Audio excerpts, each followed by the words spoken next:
In the waning days of winter, when the snows had begun to recede from the crags of the north, a transformation was quietly brewing in the Seven Kingdoms.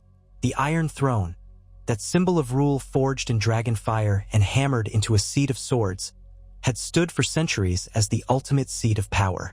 And yet, in the aftermath of so many wars and upheavals, its meaning had begun to tarnish in the eyes of both the highborn and the low. Many had fought for it.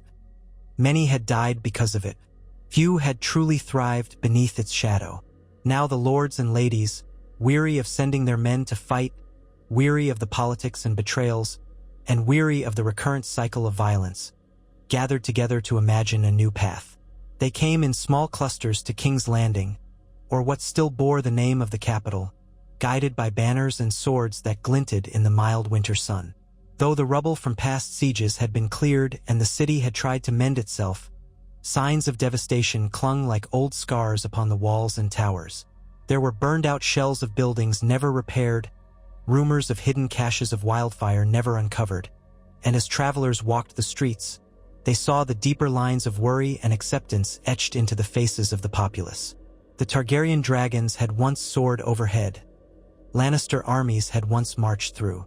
Now, men and women from every corner of Westeros trudged side by side to face the possibility that maybe the Iron Throne should be no more. Lords from the Reach spoke in hushed voices with ladies of Dorne. Knights of the Westerlands kept watchful eyes on the exiled Ironborn, while the Northmen found themselves bridling at the chittering of southern courtiers. Old resentments lingered like ghosts, drifting through the halls of the Red Keep. But the Red Keep, too, had changed. Parts of its structure had been irreparably damaged, and though the seat of royal power remained physically formidable, it no longer radiated the same imposing splendor it once had. The Iron Throne still stood, but even it looked a bit rusted in places, as though centuries of blood and conflict had eroded its fearful majesty. No one wanted to kneel before it anymore. That was the truth each house discovered, bit by bit, over the years of conflict. Each time a house rose, toppling another, the realm bled anew, and the people, too, were weary. It was these realizations, these private misgivings shared in corridors and chambers, that propelled the lords and ladies to whisper among themselves. What if the throne was not a throne at all? What if the realm was governed by something new, a council formed by representatives of each major region? Mutters turned into murmurs, murmurs into discussion, discussion into action. And so, they came, called by a new dream, a dream of unity without subjugation, cooperation without a single ruler. A single crow, black wings beating the still air, flew over the sprawl of kings, landing on the morning the talks began in earnest. It soared above traders hawking their wares, above ragged children playing in the narrow streets. It circled the Red Keep as if to bear silent witness to the historical moment. In a courtyard once used for archery practice, a large gathering had formed. People of rank and influence shifted uneasily. They were so used to mistrust that it took an effort of will to stand beside old enemies without a hand on a dagger's hilt. Yet, in the crisp morning air, with a chorus of gulls cawing near the Blackwater Bay, they were at least prepared to speak. At the heart of this gathering stood figures recognized across the land. Lord Edric Stark, a distant cousin of previous lords of Winterfell, had inherited his title in the aftermath of all that had transpired in the north. He was tall and spare, with a solemn face and dark hair bound back in a leather tie.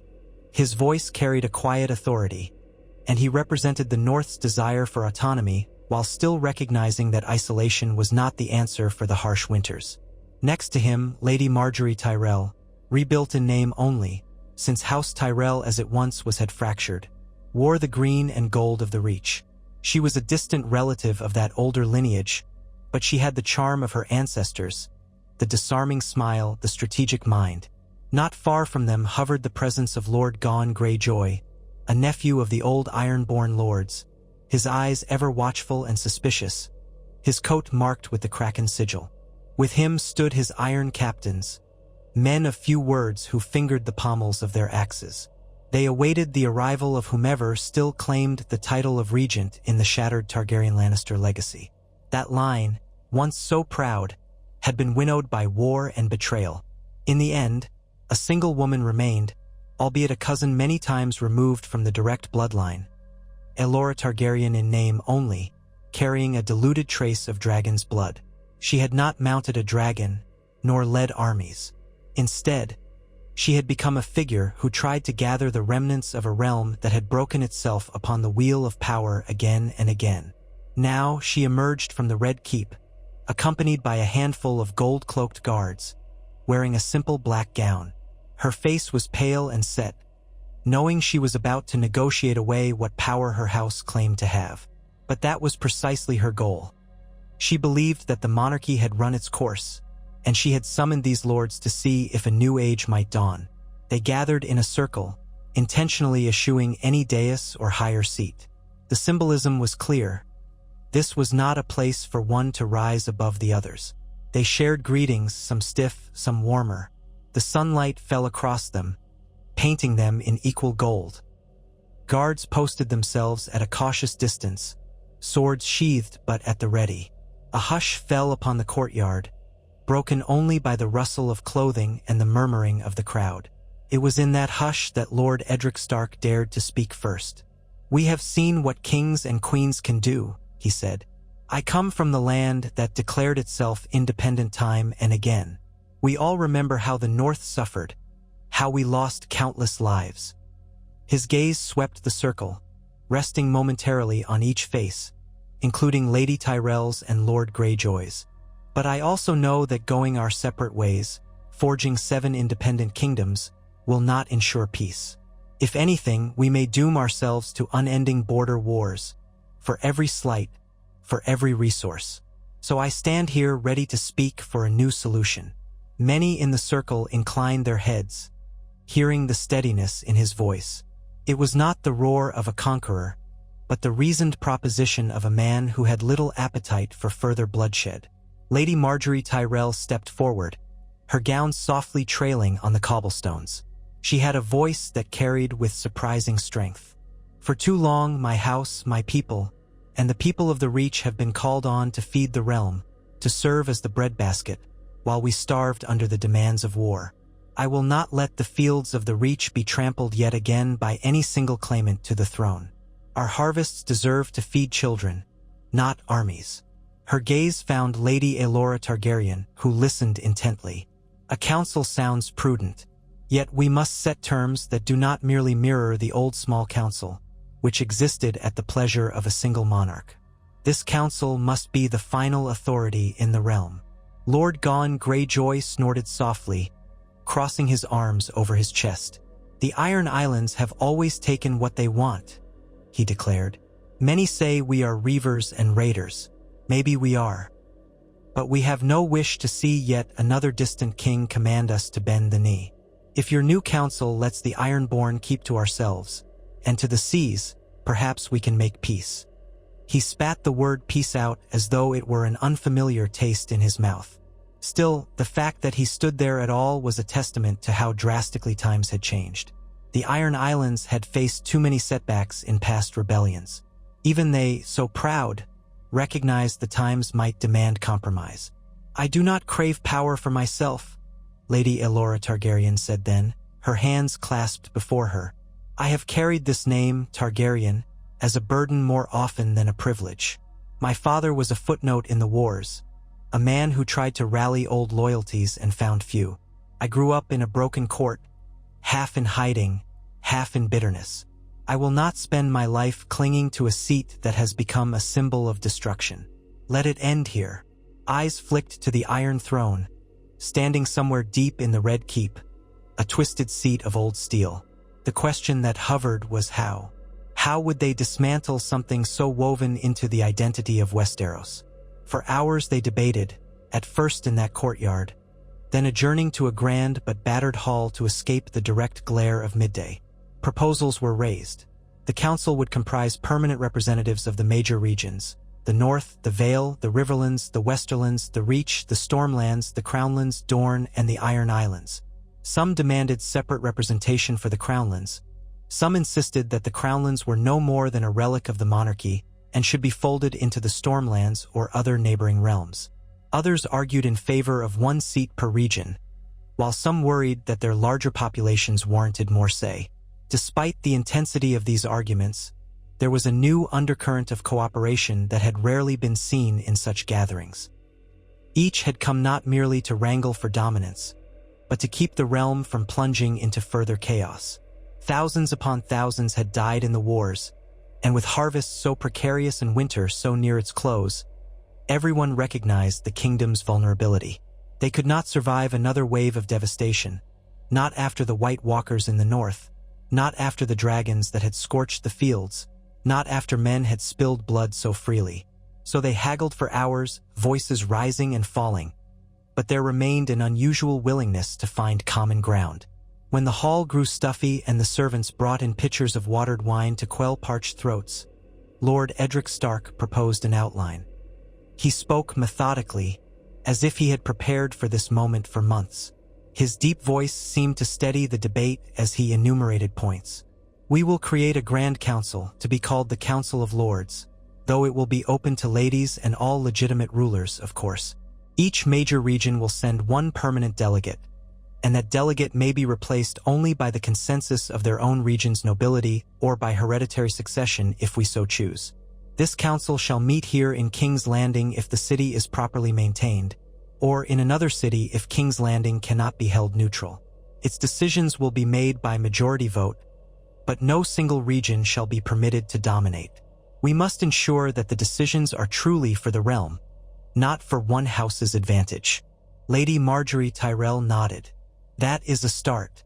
But what of the smaller houses, those overshadowed by the mightier houses? The realm is more than the great houses. We are a tapestry of minor houses, and their voices often go unheard." Her eyes flicked to a pair of lesser bannermen from the Stormlands who lingered at the edges of the hall. "The great house of a region must bring them into the fold," Edric replied. "Let it be understood that each region must hold its own councils and gatherings, hearing the voices of lesser lords, so that they can fairly represent them at the Grand Council. We must hold ourselves accountable. We must bind ourselves to the collective will of our region." At that, Gon Greyjoy scoffed. "You want the Ironborn to hold councils among ourselves?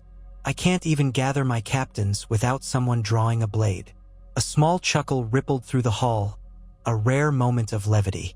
Lady Aelora Targaryen tapped a finger thoughtfully on the edge of a table.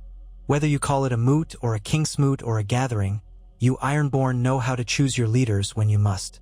Is that or endless blood feuds? Surely some system can be agreed upon." There were other practicalities.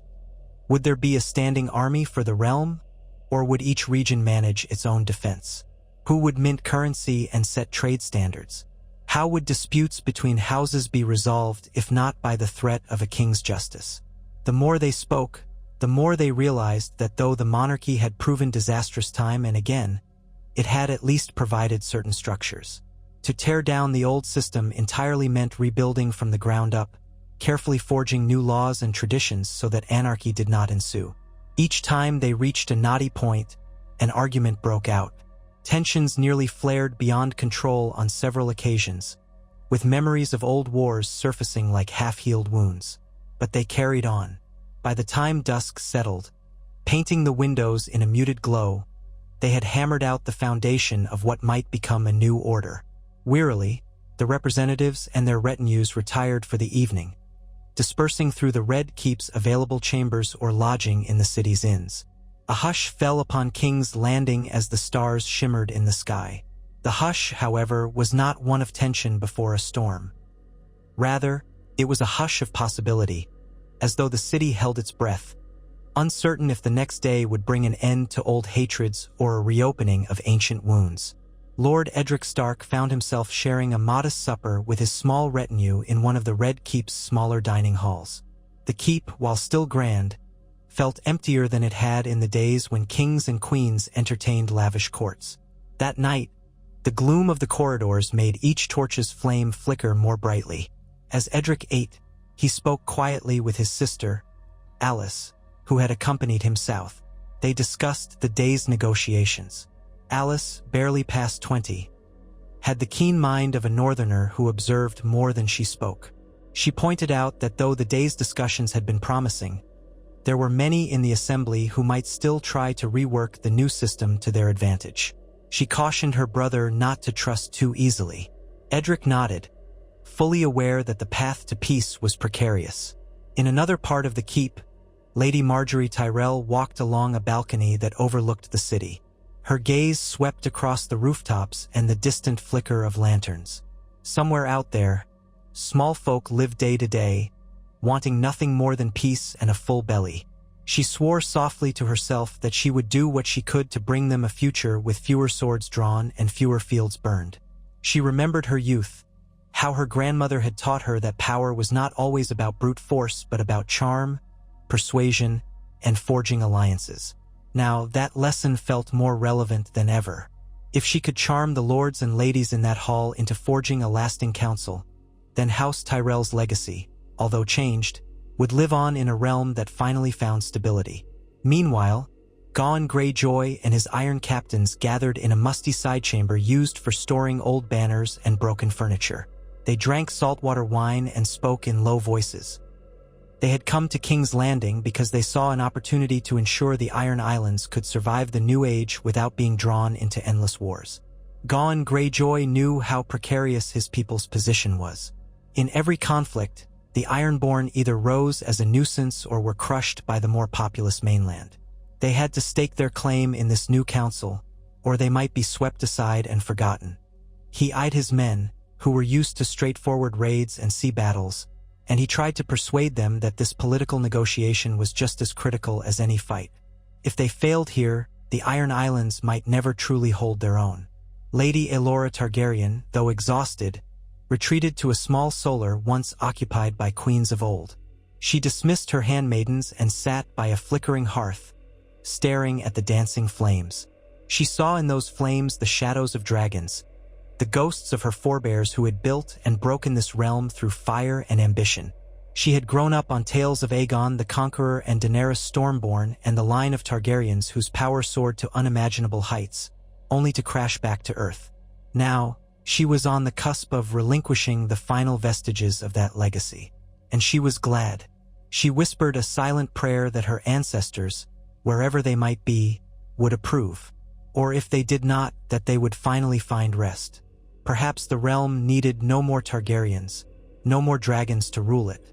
Perhaps the best gift she could give was to help bring about a future in which no single name held absolute dominion over the others. Morning dawned, clear and brisk.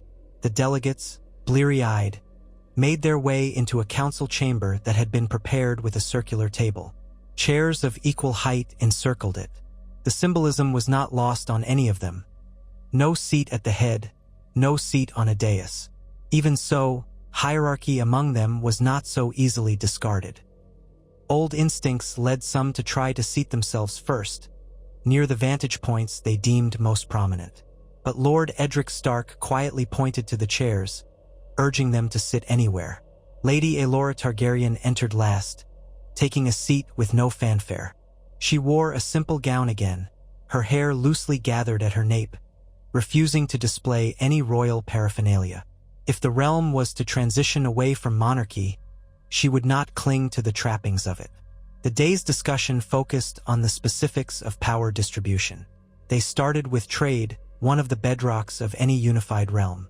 The Riverlands representative, a portly lord named Bannister Tully by courtesy, descended from the Tully line but carrying a different branch name, insisted that the waterways that crisscrossed the Riverlands were crucial for transporting goods. He proposed standardizing tolls, so that no region could exploit trade routes to choke out its rivals. The Vale's representative, a quiet but sharp-eyed lady named Anya Arryn, agreed but raised concerns about mountainous passages. She advocated for building safe roads and ensuring the Knights of the Vale would not have to patrol them alone. The Stormlands had their own priorities, and so on. The hours stretched as they hashed out one detail after another. Coinage, taxes, customs duties, shipping laws. For many watchers, it might have been a dull performance.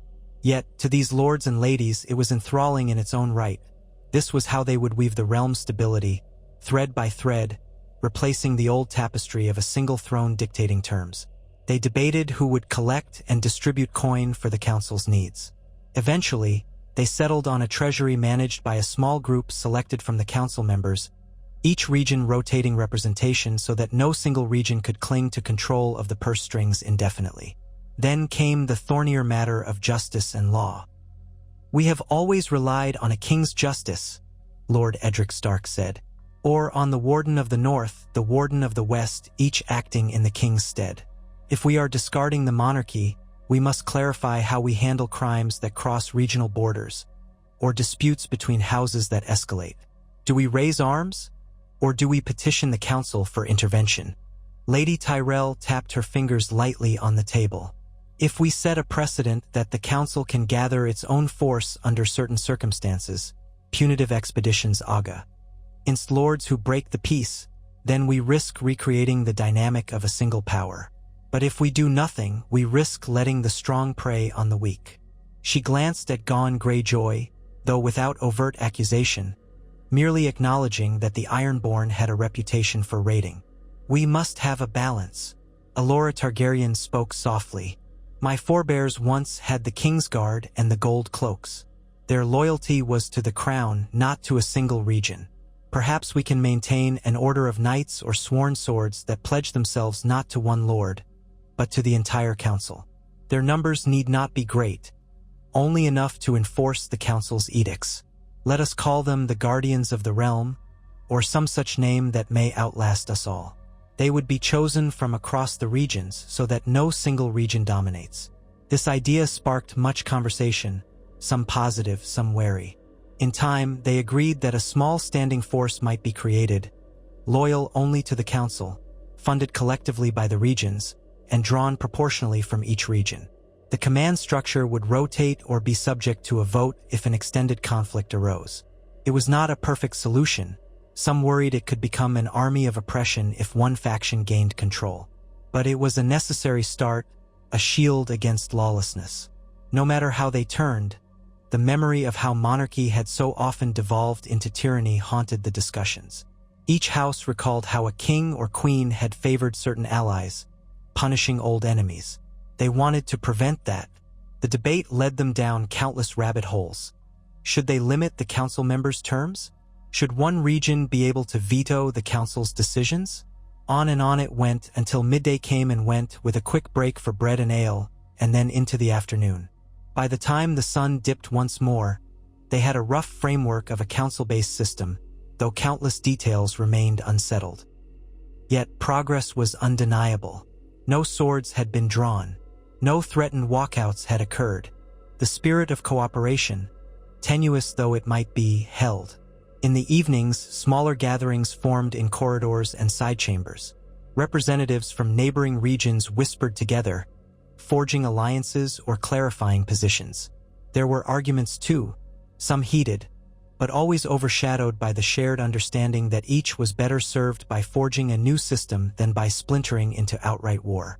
The city seemed to hold its breath each night, waiting for a sign that the dream might crumble. But each morning, the delegates returned to the round table, battered by debate but undeterred. On the third day, they approached the symbolic act that had brought them all to this point, the fate of the Iron Throne. It stood in the great hall of the Red Keep, as it had for generations, forged from the swords of Aegon's conquered foes. It was more than just a piece of furniture. It was an emblem of absolute rule, an object that had consumed the ambitions of countless lords and ladies, an artifact that had driven men and women to unspeakable acts. Now each delegate, each representative filed into the great hall. Torches flickered along the walls, casting dancing shadows across the twisted metal seat. Lady Aelora Targaryen stood at the forefront, her expression composed. A hush filled the vast space, as though the throne itself listened. Lord Edric Stark moved forward, turning to face the assembly. For centuries, this throne has commanded fealty and spilled blood. Kings rose upon it, and so did queens, but seldom did the realm truly know peace for long. If we are to mark a new beginning, we must decide what to do with this relic. Should we leave it standing as a monument to what was, or should we remove it entirely? Murmurs rose. Some believed it should be melted down, returning the swords to their original form. Others argued that it should remain, roped off as a reminder of the dangers of absolute power.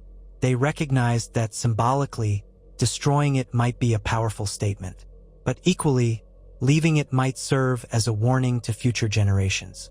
They debated the question with unusual intensity. It was, in many ways, a question about who they were becoming as a realm. Finally, Lady Aelora Targaryen stepped forward, drawing the eye of every noble. She placed a hand gently on the cool metal, feeling the ridges of forged swords. My ancestors created this seat through conquest. It is not for me to say alone what happens to it now. But if I may speak my heart, let it be unmade. Let these swords become plowshares, or at least become something else. Let us commit, together, to forging a new shape for Westeros, one not defined by a single seat of power. Those words lingered in the cavernous hall, and a silence stretched out, heavy with meaning. Then, one by one, lords and ladies gave their assent. Some did so begrudgingly, some wholeheartedly. Lord Gon Greyjoy nodded curtly, as though to say he had no love for that seat. Lady Margaery Tyrell, hands clasped, lifted her gaze to the throne and whispered her agreement. Eventually, there was no dissent left. They would destroy the Iron Throne. But how? Melting it had once required dragon fire, or so the legends said. Now, there were no dragons in the city. They considered blacksmiths, forging fires, or whatever means they might have. Then, in a symbolic gesture, they decided each region would contribute a token, a piece of steel, a tool, or an heirloom, to fuel the fire that would consume the throne. The forging would be done publicly, with smiths from across the regions uniting in the city's great forge. A date was set for that momentous occasion, once the council was fully formed. While the destruction of the Iron Throne became a shared objective, the real business of ensuring the realm did not descend into chaos in the meantime remained paramount. Over the coming weeks, under the watchful eyes of thousands, the delegates wrote out charters and hammered out 100 details of governance. Some nights, the tension nearly boiled over. Old grudges threatened to sabotage negotiations, but each time cooler heads prevailed. It was as though the very exhaustion from decades of war had gifted them a collective resilience. No one truly wanted to revert to the old ways. Outside the Red Keep, the city's populace slowly became aware of the changes afoot. Rumors circulated. The monarchy is ending. The Iron Throne will be destroyed. The lords are forging a new realm. Some common folk sneered, believing that the lords were only meeting to carve out fiefdoms more easily. Others felt a tentative spark of hope. Street urchins whispered that perhaps fewer orphans would be created by the next war. Shopkeepers wondered if new trade laws might bring them prosperity. The mood was cautious. The memory of how quickly promises could break, how swiftly the realm could descend into chaos, remained fresh. Yet, even cynicism could not entirely drown out the possibility that these lords and ladies were truly attempting something different. As the delegates reached the closing stages of drafting their Grand Council charter, they agreed upon a date to formalize it, a day that would be recorded in the realm's chronicles as the birth of the Council of Lords. They opted to hold a public ceremony in the courtyard of the Red Keep, large enough to accommodate many spectators, yet still within the keep's walls so that security could be maintained. They planned that as soon as the charter was signed, the Iron Throne would be dismantled and carted off to the Great Forge where blacksmiths from each region, specially invited for the occasion, would perform the melting. The forging fires were already being prepared, stoked to temperatures that could handle the hardest steel. On that day, a radiant sun beamed down upon King's Landing. Early in the morning, the city bustled with an energy reminiscent of festivals. Vendors lined the streets, selling pastries, fruit, and ribbons. Children ran about, clutching small wooden swords or rudimentary toy shields. Some houses displayed banners, though not exclusively the banners of the great houses. More often, the banners were the sigils of local trades or brotherhoods, blacksmiths, cobblers, masons. It was as if the city recognized this day was not about one house's glory, but about something that might belong to all. In the courtyard of the Red Keep, a large wooden table had been set up. Around it, the delegates of each region stood in their finest attire, though notably less ostentatious than in the past. Each held a quill, each prepared to affix their name or mark to the charter. In the background, a line of guards, equal numbers from each region, stood as living proof of this new unity. They wore a simple emblem on their tabards, 7 interlocked rings, symbolizing the 7 kingdoms bound in council.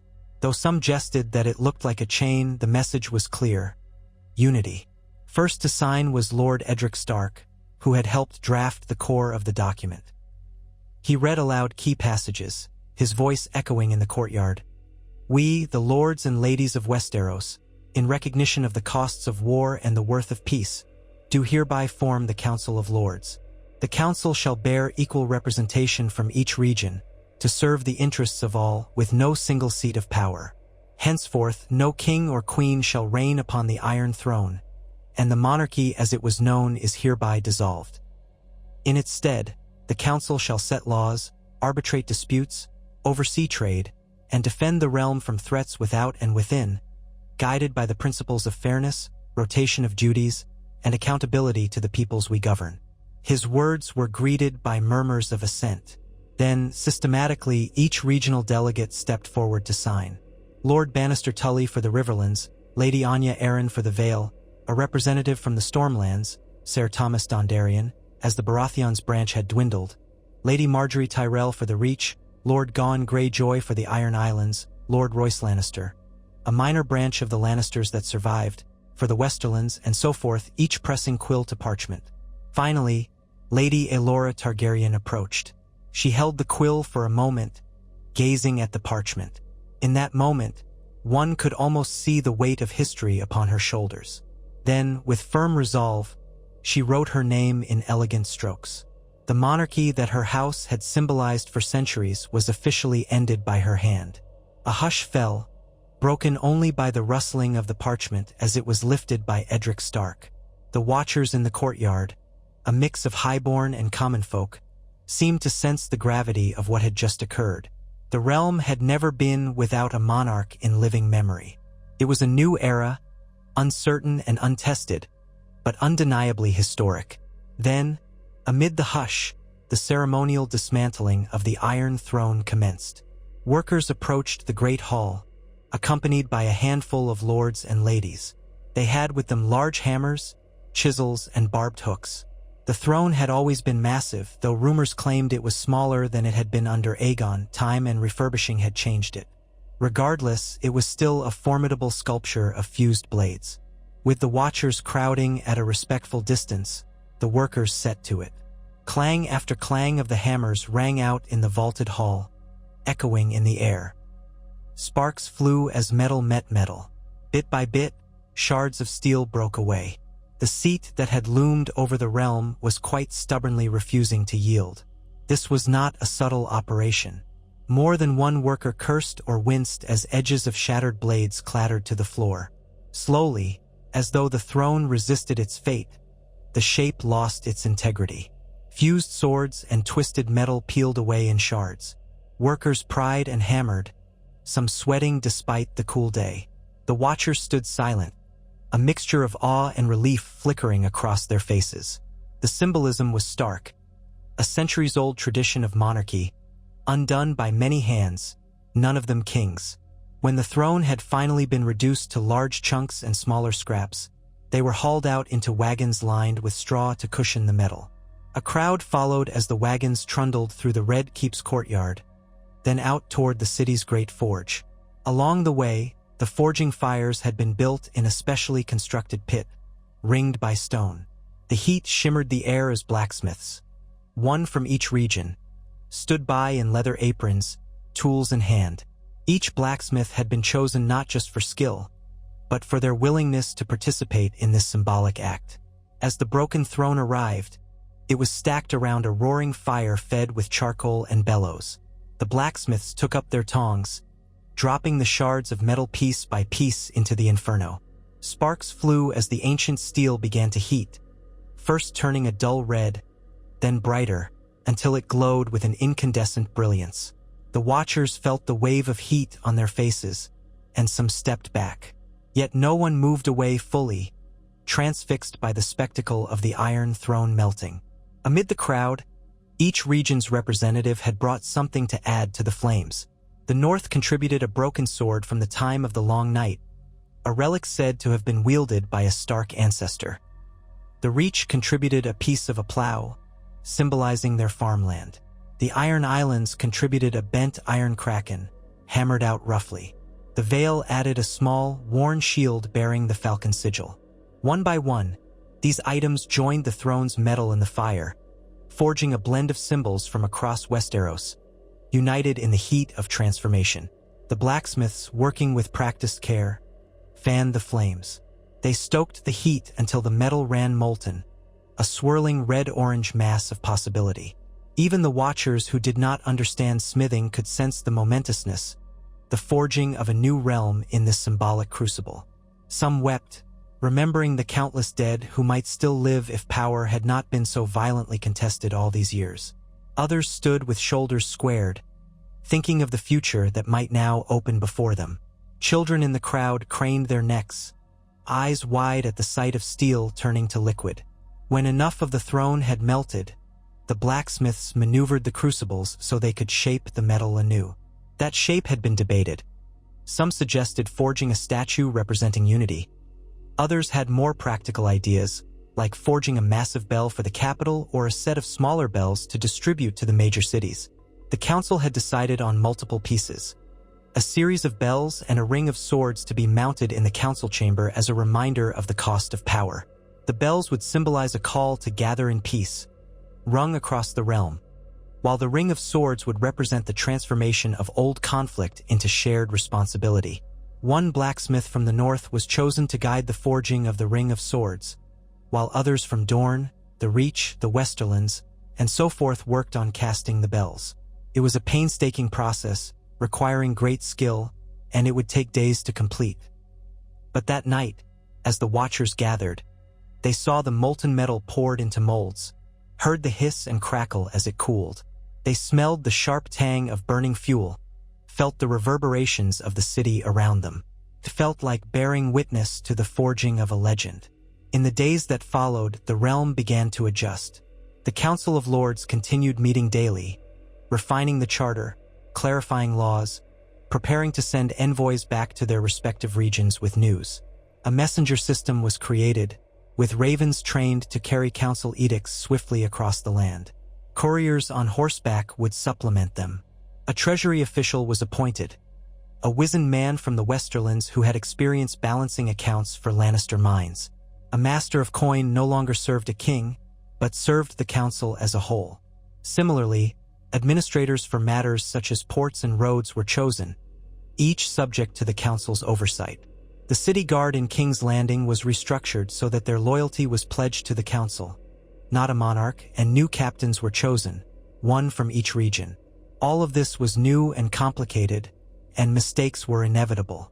But there was a certain cautious optimism, an eagerness to see if this radical experiment could work. Word spread throughout the Seven Kingdoms. In the north, bannermen listened intently, their cynicism challenged by Lord Stark's earnest endorsement. The Iron Islands remained suspicious, yet Gon Greyjoy's account, coupled with the promise of more autonomy in daily affairs, won over some Ironborn who saw the practicality in it. Dorne, always proud of its semi-independent legacy, found the new council structure intriguing, though they insisted that their traditions be respected. In the Westerlands, where gold had often shaped politics, the lesser lords waited to see if the council might indeed hold sway. In each corner of the land, small folk were less concerned with the high politics than with rumors that taxes might stabilize and war might not return so soon. It was far from universal acclaim, but no one could deny that something extraordinary had happened.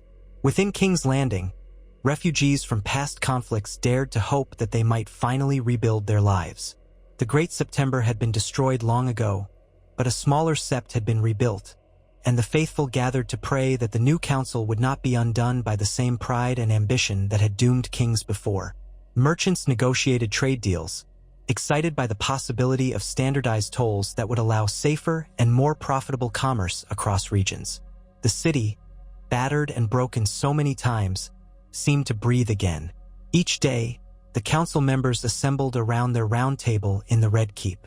They argued, negotiated, compromised. Some nights the sessions stretched well past the dinner hour, but none walked away, none drew swords. As the days turned into weeks, a sense of normalcy, if not unity, began to take root. Letters were sent out to major houses instructing them on how to hold local councils so that delegates to the Grand Council might be chosen fairly. Not all complied without question. There remained pockets of resistance, lords who muttered that this was all a ploy by certain houses to weaken others. Yet, on the whole, the realm seemed to inch toward acceptance. Lady Aelora Targaryen, no longer a queen, stayed in the capital for a time, helping shepherd the transition. She was often found in the library, poring over old histories, gleaning lessons from the Targaryen kings, the Baratheon usurpers, the Lannister holders of power. Some nights, she walked the Red Keep's corridors alone, remembering the stories of courtly life from decades past. Servants eyed her with a mix of respect and curiosity, for she had the name Targaryen but wore none of its arrogance. In her quiet way, she used what clout she had to smooth the inevitable tensions, whispering words of caution when heated debates flared. She had no official seat on the council, yet by mutual agreement, she was welcomed to speak there. Most recognized that her voice, bridging the past monarchy and the new order, could be a stabilizing presence. Lord Edric Stark spent many hours writing letters back to Winterfell, instructing the lesser lords of the North on how this council would function. He reminded them that the North had once declared independence under Robb Stark and later again, but each time had found the cost of going it alone to be steep. Now, there was a better way, he argued. A council that respected the North's rights while giving it a seat at the table of power. He also began forming an advisory group, ensuring that lesser houses like the Manderleys, the Umbers, and the Karstarks had a voice. It was a delicate process, for centuries of feudal hierarchy were being reworked. Edric knew it would take patience and tact, qualities that were not always associated with the North's hardy warriors. Lady Margaery Tyrell, for her part, spent her evenings hosting small gatherings in the Red Keep's gardens, inviting any who wished to partake in civilized conversation without the tension of the council chamber. She served wine from the arbor, arranged for music, and gently steered the conversation toward the realm's future. Many deals were quietly sealed over those cups of wine, as lords found that in the softer glow of lanterns amid blooming rose bushes, they could see each other less as rivals and more as fellow architects of a shared dream. Margaery's charm was a valuable asset. Even Gon Greyjoy attended one such gathering, though he drank more than he spoke, and left before the music ended. Still, his presence was noteworthy. An iron-born lord, sipping wine in a garden, listening to harp music, for the sake of forging alliances. Meanwhile, the forging of the new bells and the ring of swords continued. Skilled blacksmiths hammered and shaped the metal day after day, meticulously perfecting their craft. Even after it had cooled from its molten state, the steel of the Iron Throne seemed to resist, carrying an echo of its old violence. The blacksmith from the north, a broad-shouldered woman named Meej Ridwell, said she could feel the weight of history in every stroke of her hammer. As she shaped the ring of swords, she took care to highlight the outlines of the old blades, so that one could see the memory of what they had been. The bells, too, were cast with intricate designs, each region's sigil depicted in a band around the circumference. When the bells were finally tested, their tone was said to be neither entirely mournful nor entirely jubilant, something between, a resonance that spoke of both old sorrows and new beginnings. When the bells were finished, the council decided to hold another public ceremony, smaller this time, to celebrate their unveiling. A platform was erected in the same courtyard where the charter had been signed. Representatives from the city's sept, from the Faith of the Seven, were invited to offer blessings, though the council made it clear that no single faith would dominate the realm's governance. The old gods of the north and the drowned god of the Iron Islands, among others, were also acknowledged. It was a subtle but important gesture. The new council sought not to impose one faith over all, but to respect the plural beliefs of the realm. The day of the bells' unveiling dawned under a slate-gray sky, with the promise of drizzle. Despite the threat of rain, a sizable crowd gathered. The Ring of Swords was displayed first, gleaming silver-gray, mounted upon a stone plinth. In its shape, one could still see the ghost of the old throne, but now it was open and continuous, no seat for one ruler. The dignitaries approached, offering their reflections. Lord Edric Stark observed that the circle reminded him of the round table at which they all sat. Lady Marjorie Tyrell found it poetic that something once meant to evoke fear now stood for shared responsibility.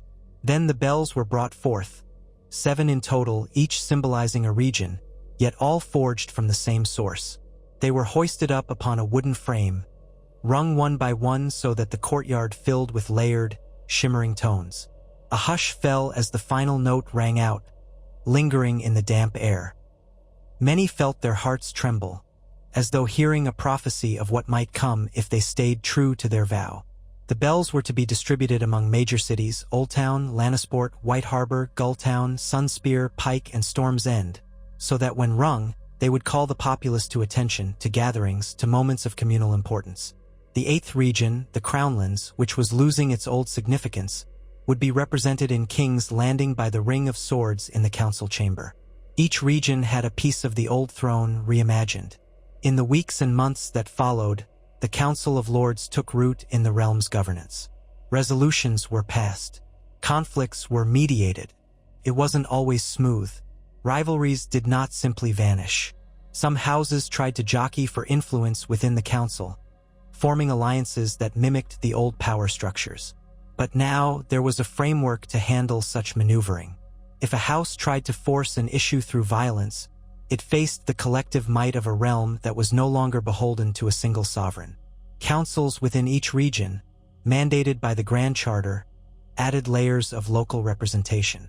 The idea of bending the knee began to fade, replaced by the notion that each lord, each lady, was accountable to a broader assembly. Far to the north, the wildlings who had settled on the southern side of the wall wondered how this new council might treat them. Lord Edric Stark, mindful of his region's complex history, reached out diplomatically, inviting them to send a representative to speak for their interests. It was an unprecedented offer, though the details would take time to negotiate. In the Iron Islands, Gon Greyjoy faced pushback from hardliners who resented the idea of any external council. He negotiated carefully, reminding his people that the alternative was either isolation or subservience. The Ironborn grudgingly accepted, on the condition that their traditions of the sea would be left alone. In Dorne, whose pride had always been fierce, the local houses found that the new arrangement suited them well enough. They had always guarded their independence, and now they could do so while still holding a seat at the table in King's Landing. Critics existed, of course. Some declared that a council was merely a slower path to war, that ambitious lords would eventually break it apart once they realized they could gain more power by seizing control. In taverns and camps, men laughed that the realm would tear itself apart in a decade. But for that moment in time, as the memory of devastating wars still loomed fresh, the will to sustain the council was stronger than the lust for personal glory. Peace was too valuable and too fragile to be cast aside lightly. Over time, the memory of the Iron Throne became just that, a memory. The Ring of Swords in the council chamber served as a reminder, each blade hammered from the old seat, forming a continuous circle. Council members would glance at it, recalling how easy it was for power to overshadow justice. The monarchy's grand tapestries were slowly removed or repurposed, replaced by new banners that displayed the symbol of interlinked rings. Children growing up in King's Landing heard less about kings and queens, and more about the council's latest debates. Some even began to dream of becoming counselors themselves one day, rather than knights or lords chasing a crown. Lady Aelora Targaryen found a curious sense of peace in the months after the council's formation. She still held a measure of wealth and property. Her father had not left her penniless, but she chose not to flaunt the Targaryen name. She traveled occasionally to Dragonstone, the ancestral seat of her house, but only to close up old accounts and ensure the fortress was maintained. She contemplated turning it into a neutral refuge for visiting dignitaries or an academy of knowledge, though that was a project for another time. For now, she remained in King's Landing, quietly participating in council discussions, though she had no official voting seat. Over time, as the realm grew more comfortable in its new skin, she considered journeying across Westeros to see how the small folk fared under this experiment of governance.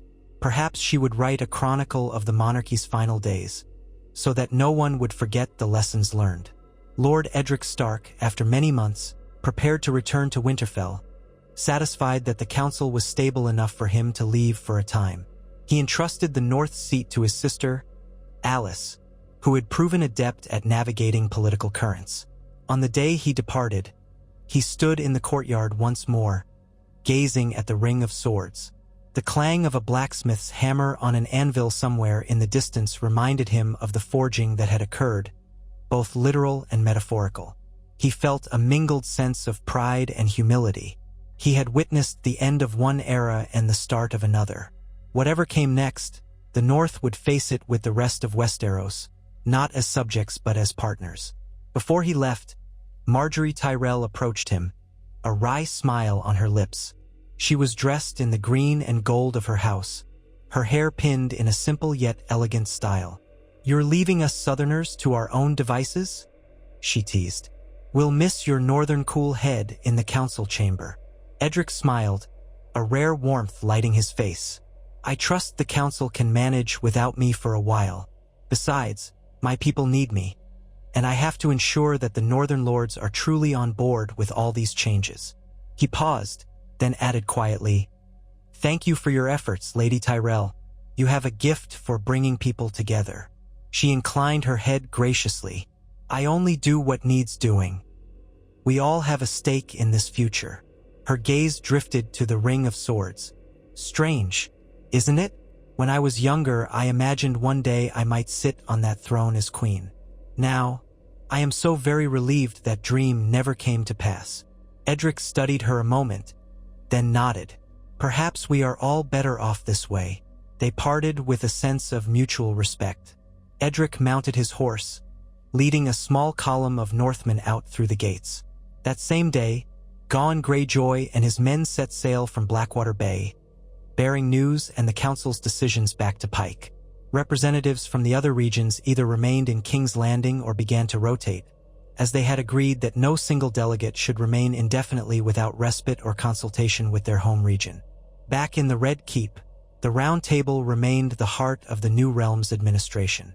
Secretaries wrote down minutes of meetings, stored them in newly organized archives. A sense of bureaucracy emerged, something that might have bored a king, but now was vital to the realm's function. Laws were drafted, debated, and either passed or rejected by majority vote.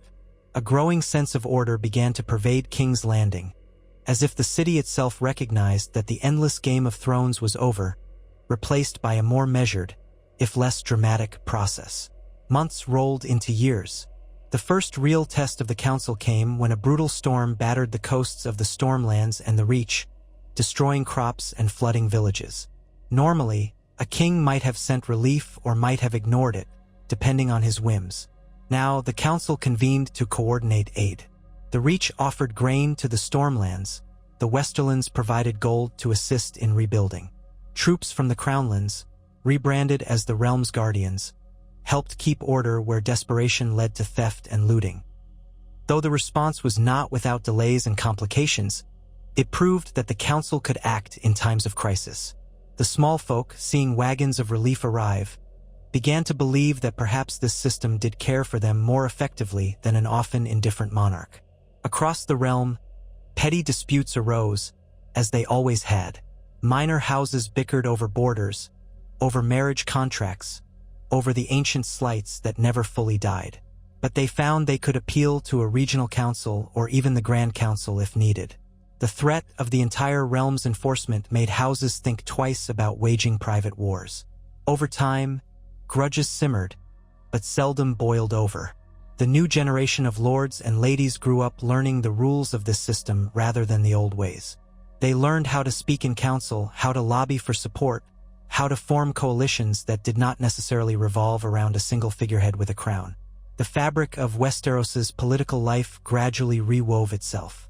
Sometime in those early years, Lady Aelora Targaryen finally departed King's Landing, leaving behind only a note of thanks and a modest sum to support orphanages.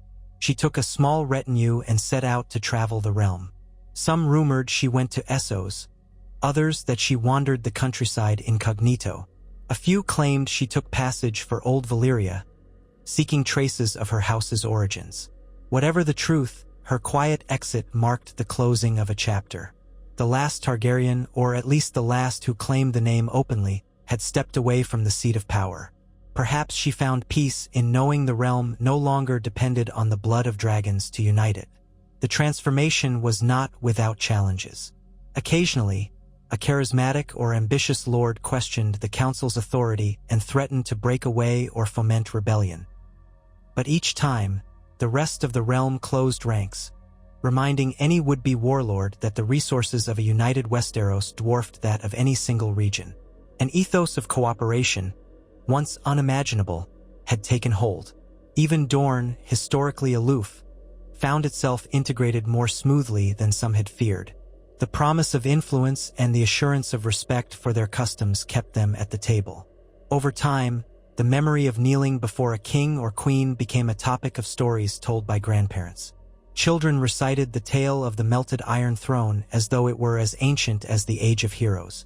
In the north, the children of Winterfell asked if the Starks had once bent the knee.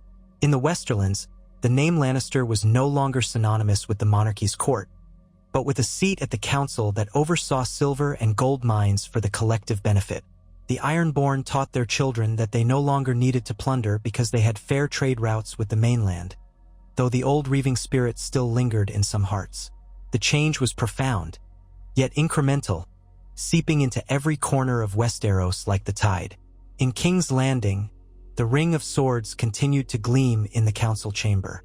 Visitors from across the narrow sea, curious about the new form of governance, came to witness the council in session. Merchants from the free cities discovered that dealing with a stable Westeros was profitable. Gradually, the realm's coffers grew, and the city began to rebuild more thoroughly. New temples, new guild halls, new dwellings rose where old rubble had lain. The City Watch, restructured under the council's oversight, maintained peace with less corruption than before, though no system was without its flaws. When, at length, the realm faced a crisis, perhaps an outbreak of disease in the Riverlands, or an incursion of pirates on the western coasts, the council mobilized resources. They did so not out of fear of a tyrant's retribution, but because they recognized that the realm was one body, and a wound in one part could fester into a threat to all. Over the years, this sense of mutual interdependence grew. It did not eradicate all greed, all petty ambition. Human nature remained human nature, but it provided a structure that channeled those impulses away from realm-wide conflict and toward negotiation. Thus, the Seven Kingdoms, at long last, found a measure of unity not enforced by dragons, nor by royal decrees, but by the consensus of its lords and ladies. No single person could dominate the realm. The great families found that if they attempted to seize power, they would be met with a coalition that spanned the entire continent. Tradition evolved. The crowning of a new monarch was replaced by the installation of new council representatives. Tourneys still existed, but now they were occasions of regional pride rather than platforms for currying royal favor. Bards composed songs about the day the Iron Throne melted, weaving it into Westeros's mythology as a moment when old shadows were banished by a new light. It was not a utopia. The realm still had crime, corruption, and tragedies, but it was a realm no longer shackled to the cycle of king after king, war after war. Decisions were made in a public forum, with arguments and votes recorded for posterity. The pages of history began to fill with the deeds of the council's delegates. Some remembered fondly, others cursed for their missteps. Yet even the worst counselors could not unilaterally plunge the realm into chaos, for they were held in check by their peers. The rudiments of accountability, while fragile, took root. The council learned from its mistakes, revising charters and procedures as the years rolled on. At times, the debates grew so fierce that onlookers wondered if swords would be drawn once more. But the ring of swords on the wall reminded them. Those days were past. The swords had been bent into a circle to represent the realm's shared fate. To break that circle would be to invite all the horrors of the past to return. And so ended the era of the Iron Throne in Westeros. The scars it left behind would never fully fade, but they served as a cautionary tale for each new generation. The same ambition and might that had created the throne had also nearly destroyed the realm. In the quiet nights of King's Landing, as the bells in the distance called worshippers to evening prayer or announced the arrival of dignitaries, some might recall the clang of hammer on steel as the throne was shattered and melted. Others might envision the black silhouette of that seat in the great hall, looming over centuries of bloodshed. But they would also recall how that looming shadow was, in the end, consumed by a collective decision to govern differently. Over the decades, songs would be written of this transformative period. Poets would speak of the Council Age, a time when the swords of Aegon's conquest were reforged into instruments of unity.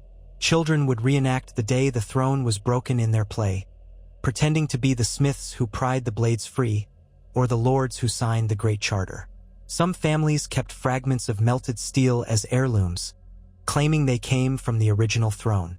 Whether true or not, those fragments served as talismans, reminding them of the dangers of centralized, unchecked power. Thus did a new story take hold in the halls of Westeros. Not one of a single king riding dragons to bend the realm beneath his will, but one of many voices rising together, forging fragile but enduring bonds. The wheel had not been broken in a single instant. Rather, it had been dismantled piece by those who realized that the pursuit of the throne was a pursuit of death. The shape of governance now was not a spiked seat, but a circle where each region had a place, and in that circle they discovered that the realm could stand stronger as one than it ever had under a single monarch. And so the Seven Kingdoms, united in council, carried on into a future uncharted by their forebears.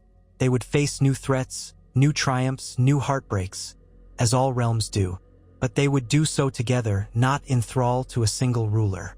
The bells of unity rang across fields and mountains and shores, reminding all who heard them that Westeros had found a new way. And though the storms of time would test that way, the grand experiment endured, an end to the Iron Throne, and the dawning of a realm ruled by many, for the benefit of all.